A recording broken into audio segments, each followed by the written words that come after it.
September 7, 1940. Adolf Hitler issues a new directive to the Luftwaffe. Change targets. Stop attacking Royal Air Force airfields. Begin bombing London instead. This is the switch.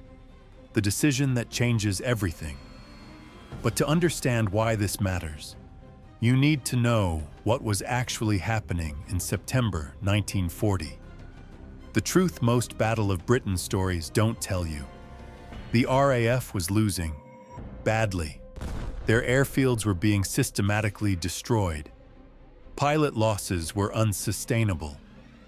They were perhaps 2 weeks away from complete collapse. Then Hitler switched targets, gave them breathing room. 11 days to recover. Britain survived. This is the story of one order that saved a nation. August 24th to September 6th, 1940. Germany's strategy is working. The Luftwaffe focuses on RAF Fighter Command airfields, radar stations, aircraft factories, the infrastructure keeping Britain's air defense alive. The numbers tell the story. In those 2 weeks, German bombers hit every major RAF airfield in southern England, some multiple times. Runways cratered, hangars destroyed, aircraft caught on the ground and burned. Fighter Command is bleeding pilots faster than they can train replacements. On September 6th, RAF Commander Hugh Dowding estimates his force can sustain this for perhaps 2 more weeks, maybe 3. After that, Fighter Command will cease to exist as an effective fighting force. Germany is on the verge of winning air superiority. Without it, Britain cannot defend against invasion. The situation is critical. Reason number 1 for the switch. Revenge. August 24th, 1940, RAF bombers attack Berlin. It's actually a navigation error. They were aiming for industrial targets outside the city, but bombs hit Berlin itself. Minor damage, a few buildings, no strategic impact. But the psychological impact is massive. Hermann Göring had personally promised Hitler that Berlin could never be bombed. If one enemy bomber reaches Berlin, Göring once boasted, "You can call me Meyer." Hitler is furious, not at the damage, at the humiliation. His capital bombed. Göring's promise broken. September 4th, Hitler gives a speech. "If they attack our cities, we will erase theirs." Pure emotion, not strategy, revenge. Reason number 2. Hitler believes terror bombing will break British morale. The theory sounds logical. London, 8.6 million people. Concentrate massive bombing on the capital. Create panic. Civilian casualties. Destroyed homes. Fires. Chaos. Hitler calculates this will pressure Churchill's government. The British public will demand negotiations, peace talks, anything to stop the bombing. Britain will surrender without invasion being necessary. This theory has support in the German military.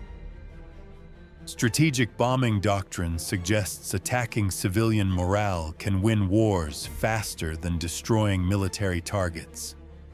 But it's based on a fundamental misunderstanding of British psychology. The Blitz, when it comes, will kill 43,000 civilians, destroy hundreds of thousands of homes. London will burn for 57 consecutive nights. But British morale doesn't break. It hardens. The bombing creates defiance, not surrender. Hitler's second reason, also wrong. Reason number 3. Hermann Göring's ego, again. If you've watched episodes 1 and 2, you know this pattern. Göring makes impossible promises. Hitler believes him. Göring fails. Dunkirk, May 1940. Göring, the Luftwaffe will destroy the trapped British. Result, 338,000 escaped. Stalingrad, November 1942. Göring. The Luftwaffe will supply the encircled army. Result, 290,000 starved. Now, September 1940. Goering again promises Hitler, "Give the Luftwaffe the chance. We can win this war alone. Let us bomb London. We'll break British morale in weeks. No invasion needed." Goering wants glory. He wants to prove air power can win wars without armies or navies. Hitler, somehow, still trusts him. Third time's the charm? No. Goering will fail.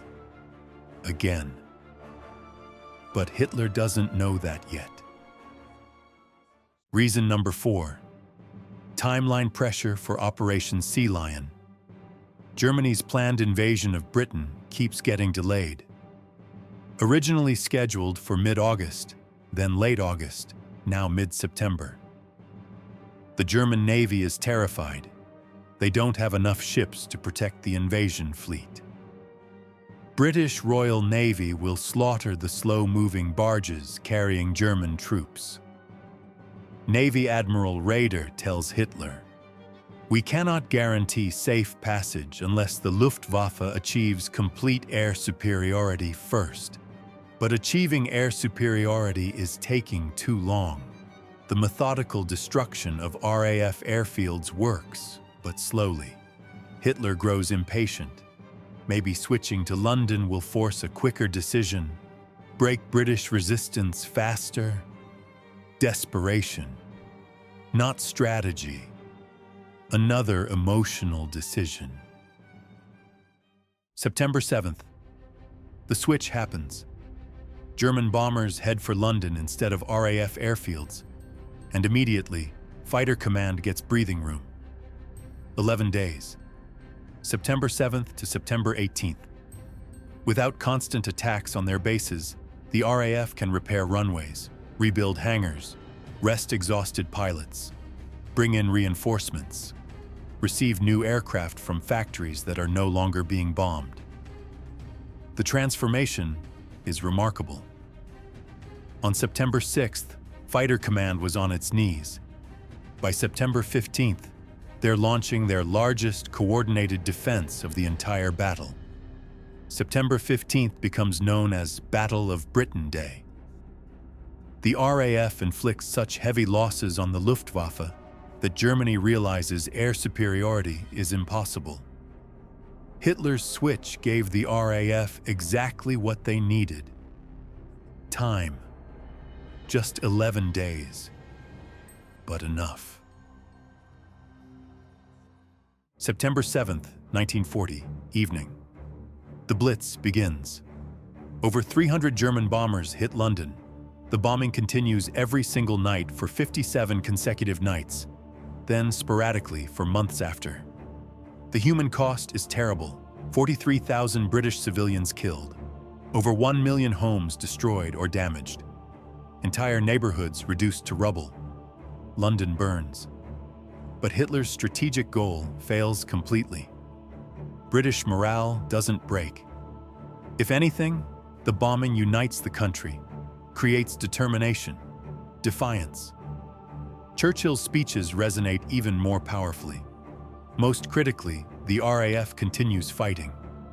Fighter Command, recovered during those crucial 11 days, defends British skies.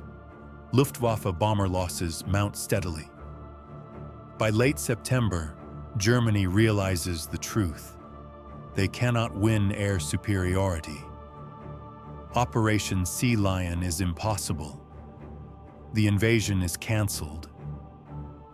Hitler's switch saved Britain. September 15th, 1940. The day everything changes. Germany launches its largest daylight raid yet. Hundreds of bombers. Heavy fighter escort. They're confident the RAF is still weak from weeks of fighting.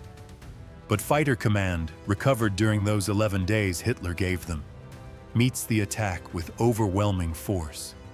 Every available squadron scrambles.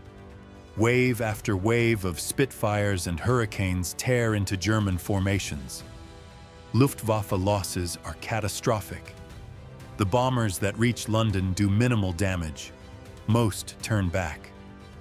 By evening, German commanders realize the truth. The RAF is not defeated, not even close. September 15th becomes Battle of Britain Day, the day Germany lost the air war, all because Hitler switched targets. September 17th, 1940. Just 2 days after the disaster of September 15th, Hitler postpones Operation Sea Lion indefinitely. October 12th, the invasion is officially cancelled. Without air superiority, the German Navy cannot protect an invasion fleet. British fighters and bombers would slaughter the slow barges carrying troops across the Channel. The Royal Navy would finish what the RAF started. Germany's first major defeat of World War II. Britain survives to fight on, alone against Nazi Germany for another year, until the Soviet Union enters the war in June 1941, until the United States enters in December 1941. If Britain had fallen in 1940, history would be entirely different. No Allied base for D-Day, no bombing campaign against Germany, potentially no Allied victory. Hitler's switch on September 7th changed everything. 3 episodes, 3 decisions. 1 pattern. Stalingrad, November 1942. Hitler forbids retreat. Emotion. Ego and Göring's false promise about airlift. Result, 290,000 German soldiers lost. Dunkirk, May 1940. Hitler halts the advance. Emotion, overconfidence and Göring's promise the Luftwaffe could finish them. Result, 338,000 enemy soldiers escaped. Battle of Britain, September 1940. Hitler switches targets. Emotion, revenge for Berlin bombing. Göring's promise again, timeline desperation. Result, Britain survives, invasion cancelled. The pattern is undeniable. Every fatal order involves Göring making impossible promises. Every decision driven by emotion, not strategy. Every result catastrophic for Germany. Hermann Göring, 0 for 3. Hitler, still believing him. August 20th, 1940. Before the switch. Winston Churchill addresses Parliament. He speaks about the RAF pilots defending Britain. His words become famous. Never in the field of human conflict was so much owed by so many to so few. But what Churchill doesn't know yet is that Hitler is about to give those few exactly what they need. Time. Just 11 days. By switching targets from RAF airfields to London, Hitler grants Fighter Command the breathing room to survive. This is episode 3 of Hitler's fatal orders. Stalingrad, emotion over strategy. Dunkirk, emotion over strategy. Battle of Britain, emotion over strategy. The pattern is clear. Hermann Göring makes impossible promises. Hitler believes them. Catastrophic consequences follow, every single time. When will episode 4 come? When Hitler makes his next fatal mistake.